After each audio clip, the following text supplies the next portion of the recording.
Have you ever wondered, why can't I focus? You're working on the super important project right now, or you're doing your homework and you have to be focused, but you can't. You tap into Google Doc and then fall into a TikTok black hole. You look at your email, then decide to make a quick sandwich. Despite a lengthy to-do list and a looming deadline, you just cannot focus, and it's infuriating. In this video, I want to explore the main reasons behind this problem and share my experience and what I usually do to cope with it. Reason 1. You don't have clear boundaries between your work and your home life. It's common to bring work home with us, whether we stack the priorities in our minds or physically dump all the files on our kitchen tables. Now, working from home is the only option for many as a result of the pandemic. So the first thing people usually struggle with is blurring of boundaries. This is something that I sometimes struggle with because I work from home. Sometimes I feel like working on my bed. And recently I learned this one important principle. Your bed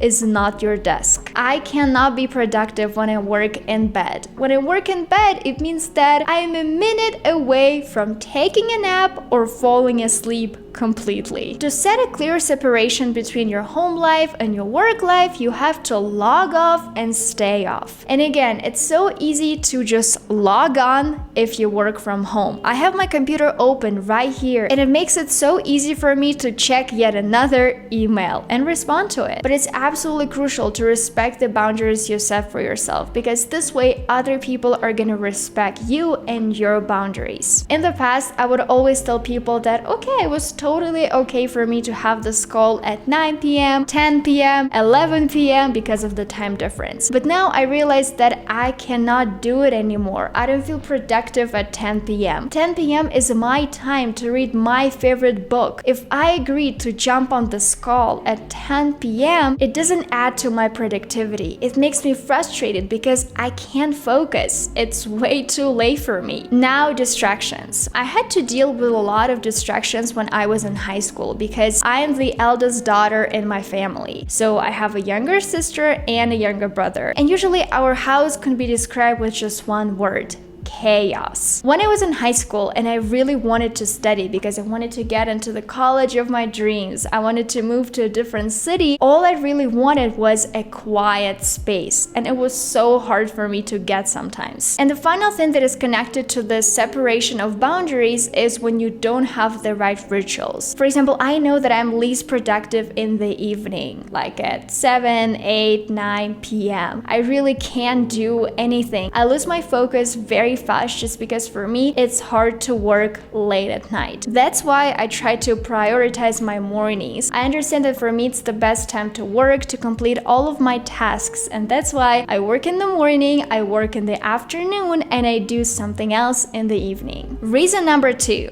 Too much screen time. Zoom fatigue is real, and taking the majority of your morning and night to scroll through emails really strains your eyes. And plus, the increased screen time can take a toll due to lack of sleep and increased exposure to blue light. Realistically, most of us nowadays have 9 to 5 jobs, so we work for, around 8 to 10 hours. But in reality, high quality work can only be done in 5 hours. So it's a lot better if you optimize those 5 hours, if you take breaks, if you prioritize the tasks that need to be completed right now, rather than just waiting for your workday to be over. In the past, I used to struggle a lot with this concept of, my workday is 9 hours long. I thought that I had to be extremely productive for 9 hours, but usually for me personally, it was so hard to do. I would start work at 10, and then according to this plan, I had to finish work at 7 or even 8 if I take breaks to have lunch or just go outside for a little bit, because again I work from home. And time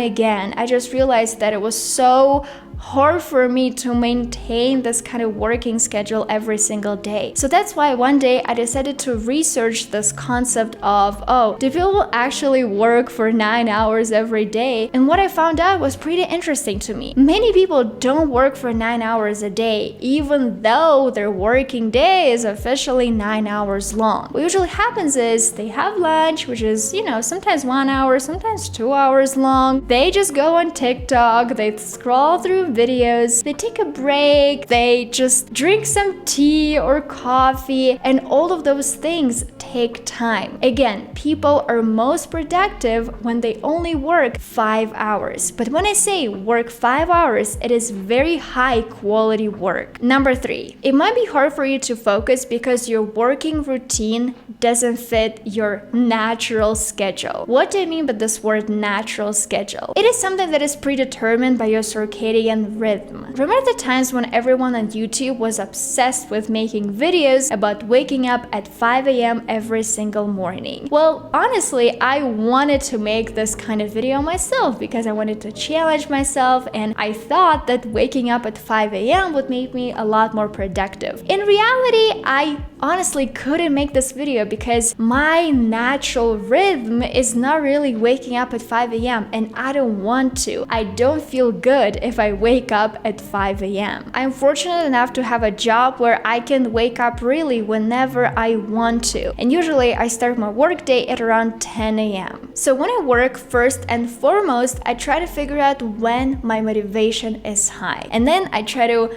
build my schedule based on that. I like to break things down into the kinds of work they are. Some tasks are menial, so they don't require a lot of my brain power. When I know that I have a few menial tasks that I need to accomplish, usually what happens is I try to slot them in between the tasks that I know require a lot of my attention and a lot of focus. After I'm done with a huge task, I usually stand up, I take a quick break, I drink some water, and I stretch. I also know that for me, this afternoon lull is real. I really do feel extremely sleepy and tired after around 3 p.m., like 4 p.m. So because I know that, I can rearrange my tasks based on complexity. If I know that at around 4 p.m. I get extremely sleepy and tired and demotivated, usually I'm not gonna put very demanding tasks in my calendar at that time. Reason number 4, you're probably not productive because you never change your environment. Your productivity stays higher when you change your work environment from time to time. I try to do a bit of rearranging every 3 months. And when I talk about rearranging, I don't mean that you have to remodel your whole apartment. No, maybe it's like a new plant, or maybe you stop working in the living room, you stop working in your office, you go work in your bedroom, but not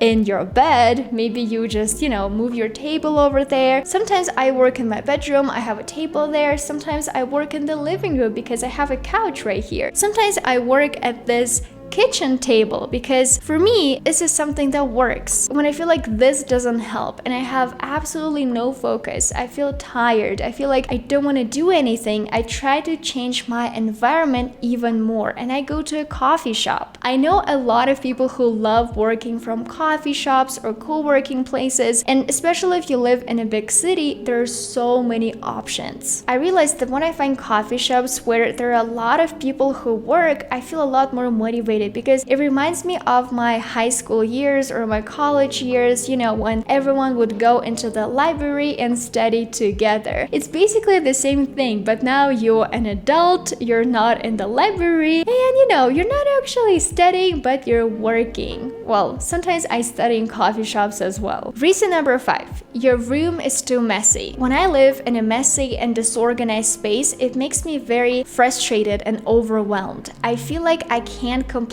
any of my tasks because my attention always goes to the mess on my couch, the mess in my hallway, or the mess on my bed. I can't focus on filming this YouTube video, for example, if I know that I have a pile of dishes waiting for me to be washed. And that's why every 6 months I try to declutter my space, my whole apartment. Usually what I do is I focus on every single room. For example, let's start with my bedroom. What I usually do is I declutter everything in my bedroom. And the method I use is the one designed by Marie Kondo, the best-selling author of The Life-Changing Magic of Tidying Up. It is basically a minimalist approach where you have to create categories for all the stuff you have. And then you go through item by item and you ask yourself this one very good question: does it spark joy? I absolutely love this approach because oftentimes there are certain objects that spark joy for you that other people might not understand. Other people might be like, oh my god, why are you still holding on to this t-shirt? It looks ugly, it looks old. But if it sparks joy for me, then I'm going to keep it. I know that parting with items may be extremely sentimental, but a new and clean space not only could boost your well-being, but also your creativity and self-esteem. But now we're not gonna talk about your whole space because maybe your whole space is pretty clean. Maybe your table is very messy. Just remember this one simple rule: don't put things on your table that you don't use on your table. Having a cluttered workspace can negatively impact our focus because usually what happens is a lot of different objects, they are competing for your attention. And instead of focusing on your computer, on your work, you're looking at the mug that's been sitting on your table for 5 days. So usually what I try to do is I try to remove everything that is not essential to my work. For example, mugs or pens that I never use, or food and plates, and I'm just like, okay, I don't need all of that because I don't work with mugs, I don't work with plates. And I try to only keep stuff that are relevant to my work. For example, my cameras, or maybe my computer, obviously, my mouse, my trackpad, and stuff like that, because this is something that I use to work, and those things motivate me to keep going. Because every time I look at my camera, I remember that, oh, maybe today I have to film a video, and instead of